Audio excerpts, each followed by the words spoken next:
많은 분들이 그러하겠지만 저 역시 제 삶에 아주 큰 영향을 준 말씀, 책, 사람, 그리고 사건들이 있습니다.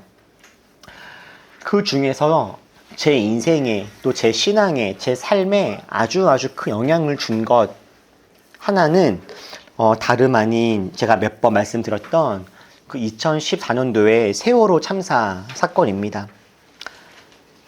세월호가 침몰하고 있다라고 하는 소식을 처음 접한 이후부터 배가 가라앉을 때까지 그 며칠의 시간, 저도 모든 사람들의 안전한 구조를 위해서 함께 저 역시도 간절히 기도했었습니다.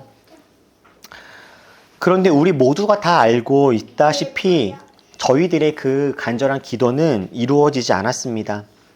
기도가 이루어지기는커녕 배가 가라앉고 있는 그 순간 전해지는 소식들은 답답함과 참담함들이었습니다. 선장은 홀로 도망갔고 책임져야 될 사람들을 구해내야 될 많은 사람들은 그 책임을 충분히 감당하지 못했습니다. 힘을 다해서 기도했고 정말 기적이 일어나기를 바랐지만 가슴 아픈 죽음의 소식들을 몇 날 며칠 들으면서 저는 저의 이 신학과 저의 신앙에 아주 큰 회의를 당시 갖게 되었었습니다. 그때가 제가 신학대학원을 이미 졸업을 하고 교회에서 전임 전도사 사역을 하고 있을 때였는데요. 사실 저는 신학대학원을 다닐 때 그렇게 질문이 많은 학생은 아니었습니다.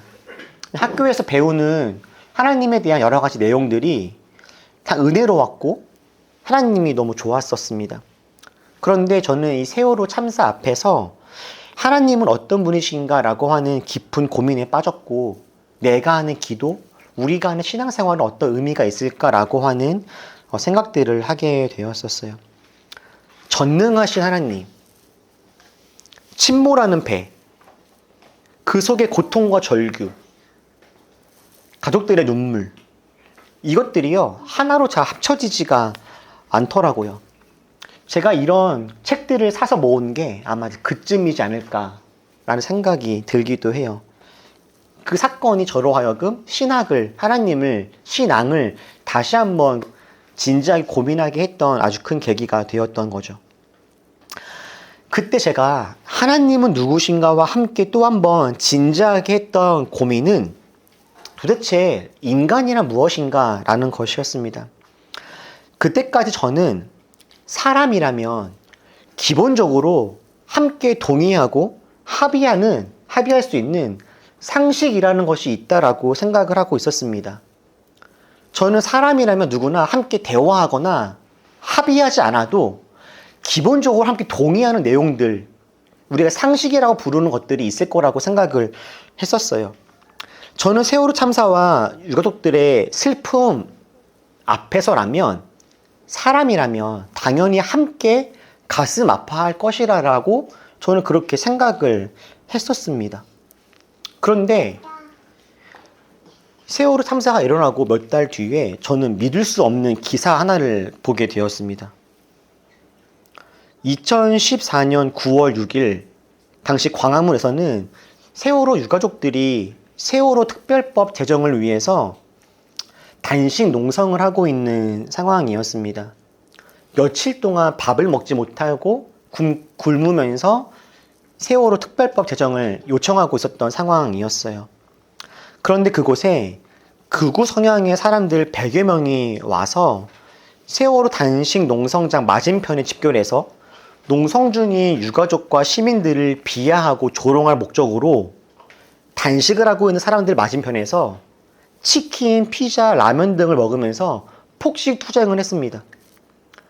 자녀를 잃고 비통한 마음을 끌어안은 채 진상규명을 요청하기 위해서 단식을 해야 했던 그 유가족들 앞에서 피자와 치킨을 우걱우걱 씹으면서 사람을 조롱하는 이들이 있었던 겁니다.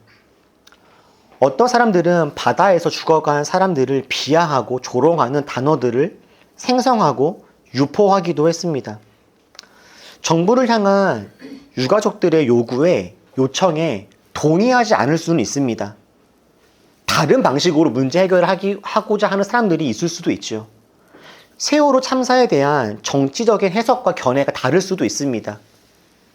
그런데 아무리 그렇다 하더라도 이건 아니잖아요. 자녀를 잃고서 가슴 아파서 아파하고 있는 사람들 앞에서 폭식투쟁이라니요. 이건 아니잖아요. 사람이라면 저렇게 하면 안 되는 거잖아요. 사람이라면 의견은 다르더라도 자녀를 잃은 사람들의 그 슬픔 앞에서 저렇게 해서는 안 되는 거잖아요. 지금도 뉴스를 보면 끔찍한 사건들이 매일 나옵니다.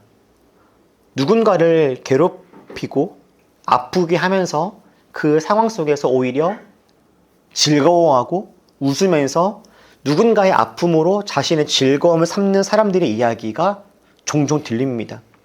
사람을 죽이고 그 시신을 훼손하는 사람들의 이야기도 들립니다. 여러분, 사람이 어떻게 이럴 수가 있을까요? 도대체 사람이란 뭘까요? 오늘 저희가 함께 읽었던 말씀에서는 사람이 무엇인지 이렇게 놀라운 선언을 해 주었습니다. 우리 다시 한 번만 읽어볼까요? 이 말씀 27절 시작. 하나님이 당신의 형상대로 사람을 창조하셨으니 곧 하나님의 형상대로 사람을 창조하셨다. 하나님이 그들을 남자와 여자로 창조하셨다.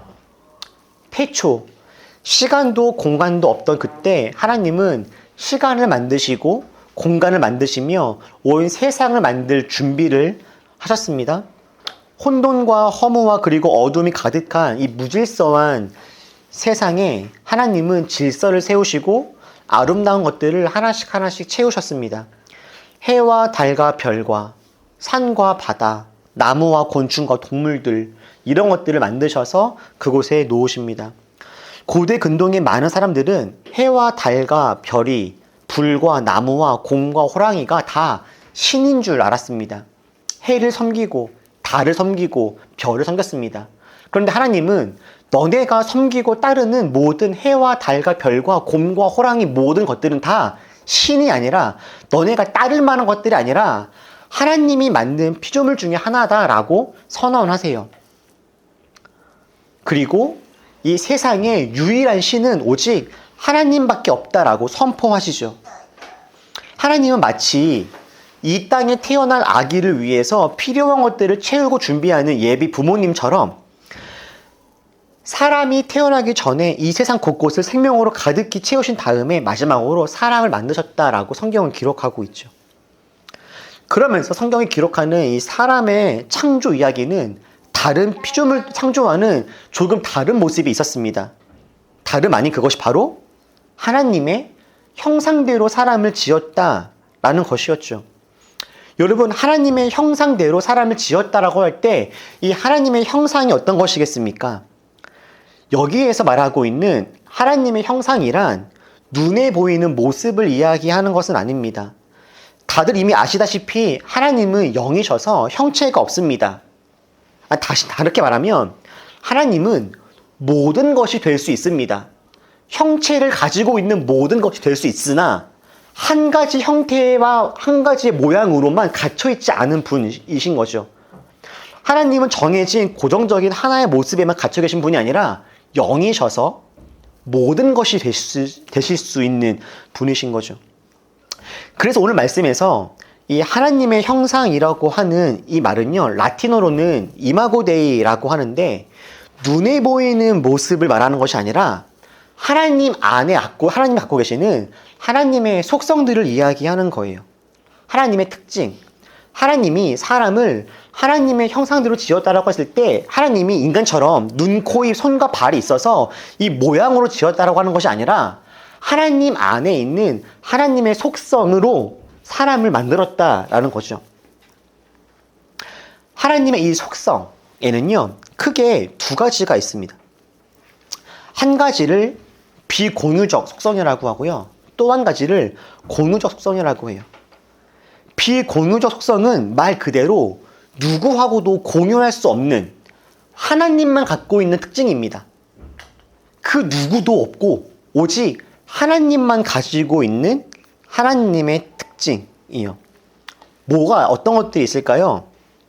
이런 것들이 있겠죠. 하나님은 어디에나 있다.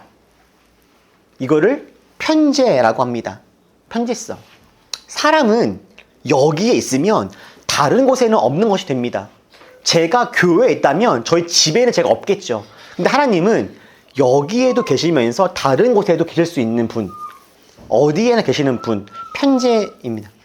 하나님에게는 시작과 끝이 없습니다. 시간의 제한을 받지 않으시죠. 이거를 영원성이라고 합니다. 하나님은 하지 못하는 것이 없고 모든 것을 할 수 있다라고 하는 전능함. 하나님은 모르는 것이 없다고 하는 전지함. 하나님은 결핍이나 부족함이 없다라고 하는 완전함. 이런 모습들은 오직 하나님에게만 있는 거예요. 편재, 영원, 완전, 전능, 전지. 그런데 하나님에게 있는 모습들 중에 우리 사람들에게도 나타나는 모습들도 있습니다. 어떤 것도 있을까요? 하나님에게도 있고 우리 사람들에게도 나타나는 어떤 특징들 말입니다. 가장 대표적인 것이 사랑이라는 것이 있죠. 사랑. 하나님은 사랑이십니다. 그런데 하나님만 사랑이신 것이 아니라 우리 인간들 안에도요, 그 사랑이라고 하는 것들이 있습니다. 긍휼, 누군가의 아픔을 보고 함께 아파하는 마음, 이 긍휼도 하나님과 인간 모두에게 있죠. 자비로움, 지혜, 선하심, 힘들고 어려운 일이 있어도 참고 견디는 마음, 인내. 이런 모습들은 하나님과 인간 모두에게 있는 그런 모습들입니다. 이처럼 하나님은 인간을 창조하실 때 하나님께 있는 이 공유적 속성, 이 재료들을 인간에게 주셨어요. 그리고 이로 인해서 인간들이 가지게 된 아주 특별한 능력은 다름 아닌 하나님과 교제할 수 있는 능력, 하나님을 상상하고 하나님을 예배할 수 있는 능력, 하나님께 순종할 수 있는 능력, 이것이 우리 인간들에게 주어진 하나님의 선물인 겁니다. 여러분, 사람은요, 그래서 하나님을 비추는 거울과도 같은 존재들입니다. 하나님은 사랑이라고 할 때 사랑이 누구냐? 누군가 묻는다면 우리는 그 사랑이 무엇인지 우리 각 사람들의 삶을 통해서 보여줄 수가 있어요. 자비가 무엇입니까? 긍휼이 무엇입니까? 인내가 무엇입니까? 물을 때 우리들은 사람들의 모습을 통해서 그 자비를, 하나님 안에 있는 긍휼을, 하나님 안에 있는 인내를 우리는 나타내 줄 수가 있는 거죠.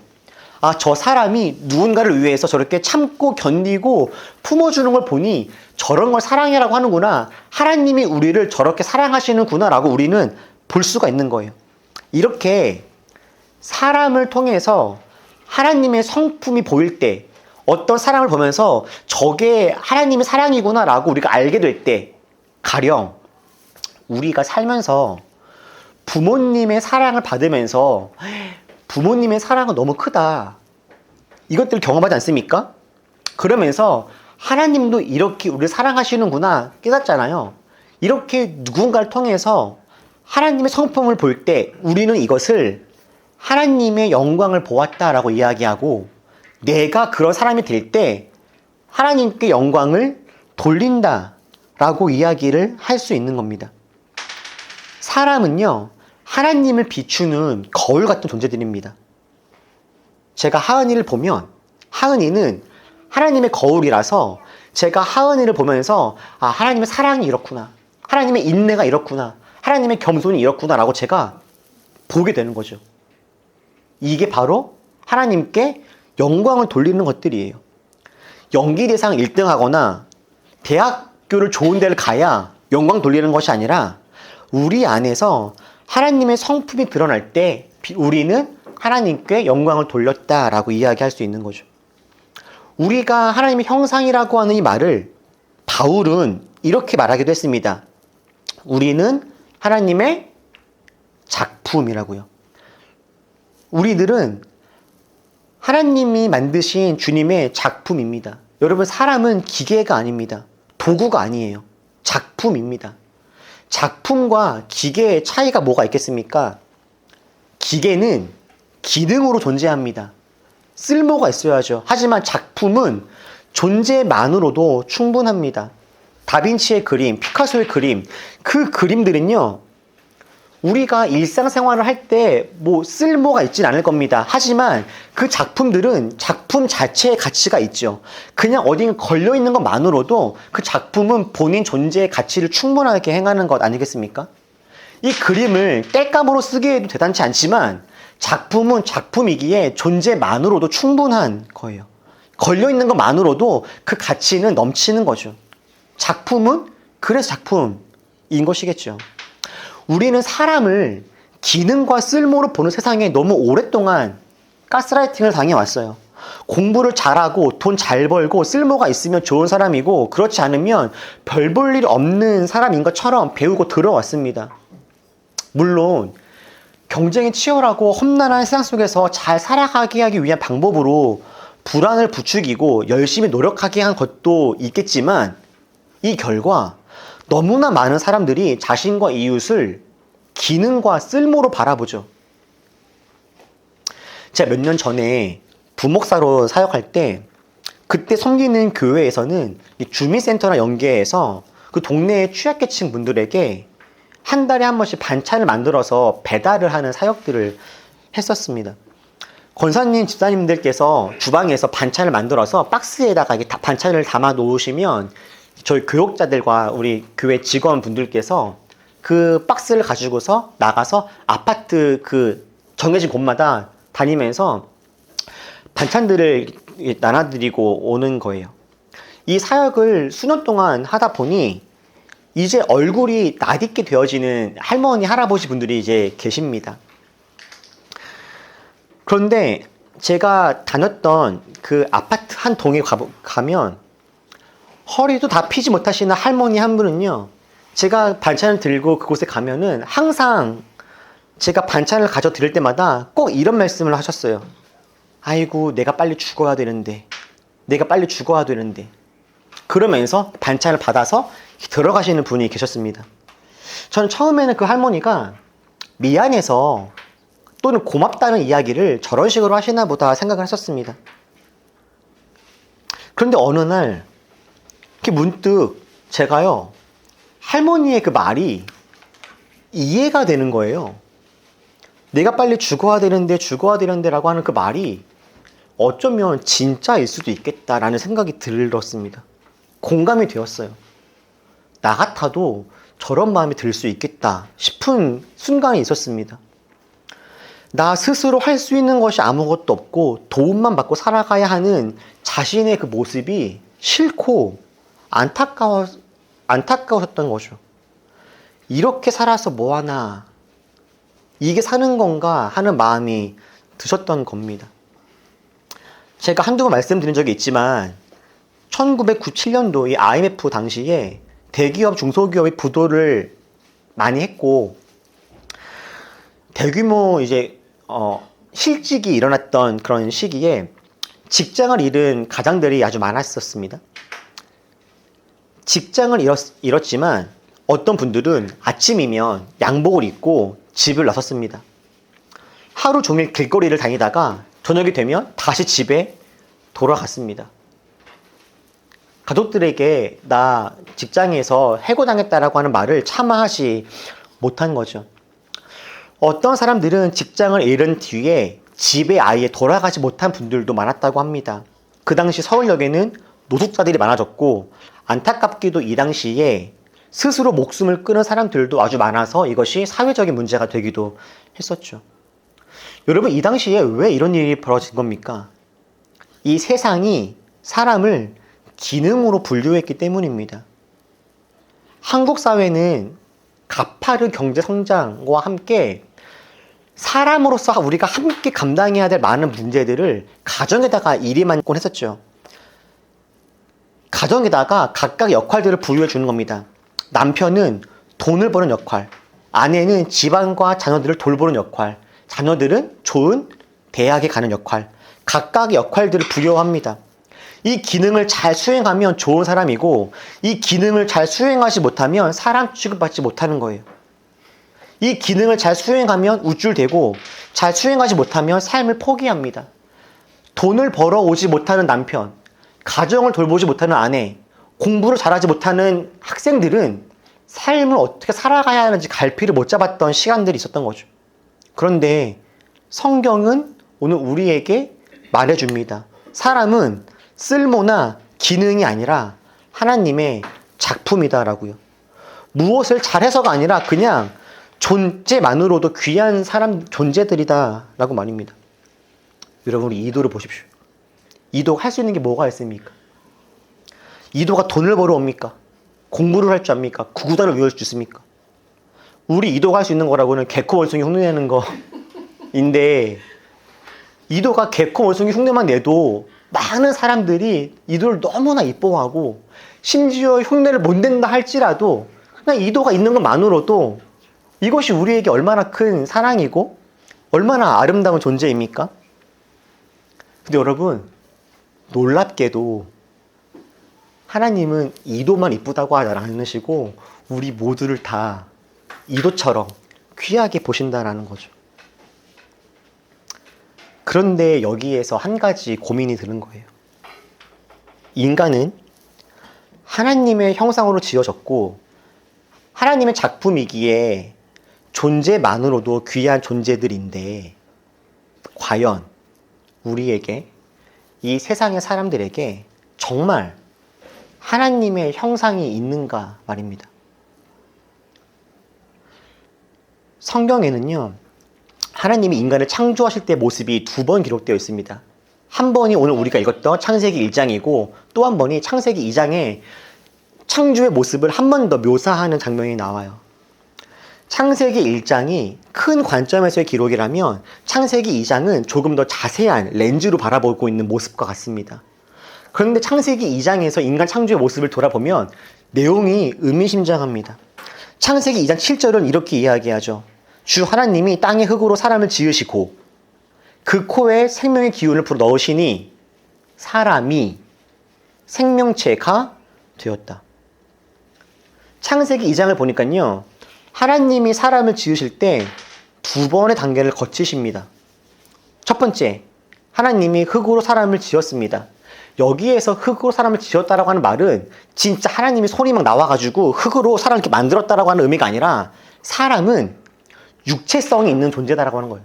사람은 육체가 있다, 몸이 있다라는 거죠. 하나님은 사람에게 몸을 만드시고 이 몸을 갖게 된 사람에게 하나님은 한 가지 과정을 더 하시는데, 그게 바로 코에 생명의 기운을 넣으시는 겁니다.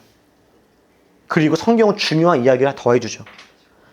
흙으로 만들어진 사람에게 생명의 기운이 불어넣어질 때 사람은 비로소 생명체가 되었다고 말합니다. 이걸 다시 말하면 사람 중에 생명체가 아닌 존재도 있다는 거죠. 사람 중에 생명체인 사람이 있고 생명체가 아닌 사람도 있는 겁니다. 보통 7절에 생명의 기운이라고 하는 이 단어에 대해서 신학자들의 여러 가지 몇 가지 해석이 있죠. 이 생명의 기운이란 것이 무엇이냐라고 이야기하는 몇 가지 해석들이 있지만, 성경에서 생명의 기운은 보통 성령을 가리킵니다. 성령. 요한복음에 보면은 예수님께서 이런 말씀을 하시죠. 그들에게 숨을 불어 넣으시고 말씀하셨다. 성령을 받아라. 하나님은 흙으로 인간의 육체를 지으시고 사람을 만드신 뒤에 성령을 보내셔서 진짜 살아있는 생명체가 되게 하신 겁니다. 여러분, 성경은요, 창세기부터 계시록까지 계속해서 사람을 두 존재로 분류합니다. 정말 살아있는 사람과 살아있는 것처럼 보이지만 죽어있는 사람 말입니다. 가령 에베소서에는 이런 말씀도 있습니다. 우리 같이 한번 읽어보죠. 시작. 여러분도 전에는 허물과 죄로 죽었던 사람들입니다. 성경은요, 하나님을 알지 못하고 죄악 속에 있었던 사람들, 하나님과 관계가 단절되어 있는 사람들을 죽은 사람, 죽어있는 사람이라고 이야기합니다. 생물학적으로는 살아있는 사람일지라도 신학적으로는, 하나님의 관점으로는 살아있는 사람이 아니라 살아있어 보이지만 죽어있는 사람이다라고 이야기를 하는 거예요. 그래서 예수님은 자꾸만 사람이 거듭나야 한다라고 이야기하신 겁니다. 거듭나야 한다. 누군가 묻죠. 사람이 어떻게 다시 태어날 수가 있습니까? 이미 태어났는데 어떻게 또 태어날 수가 있습니까? 하나님은 사람이 엄마 뱃속에서 또 한 번 나와야 한다는 말씀이 아니라 이미 육체를 가지고 있는 사람이라 할지라도 성령을 받아서 하나님을 아는 사람, 하나님을 누리는 사람이 되어야 한다라는 말씀을 하시는 거예요. 여러분, 사람이란 무엇입니까? 사람이 다 사람이 아니고 사람다워야 사람입니다. 하나님의 형상, 하나님의 모습이 있어야 사람인 거예요. 돈을 잘 벌고 쓸모가 있고 능력이 있어야 사람인 것이 아니라 하나님의 형상이 있어야 사람인 것입니다. 사람처럼 보일지라도 사랑과 궁율과 자비와 선함과 진실함과 지혜와 인내와 공의가 없다면 생물학적으로는 살아있는 존재일지 모르지만 신학적으로 하나님의 눈으로는 살아있는 존재가 아닌 겁니다. 살아있는 것처럼 보이지만 아직 생명을 얻지 못한 존재인 것이죠. 사랑하는 여러분, 여러분은 어떤 사람이 되고 싶으십니까? 돈 많은 사람? 사업에 성공한 사람? 로또에 당첨되는 사람? 네, 다 너무 좋습니다. 정말 꼭 그렇게 되시길 바라고, 그렇게 되시거든 꼭 저를 기억해 주십시오. 제가 열심히 기도하겠습니다. 그런데 여러분, 오늘의 말씀도 또한 함께 우리 꼭 기억합시다.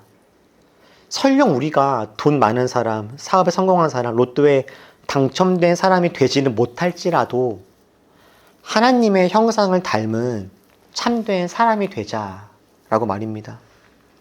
여러분, 우리들 하나님의 작품으로 살아갑시다.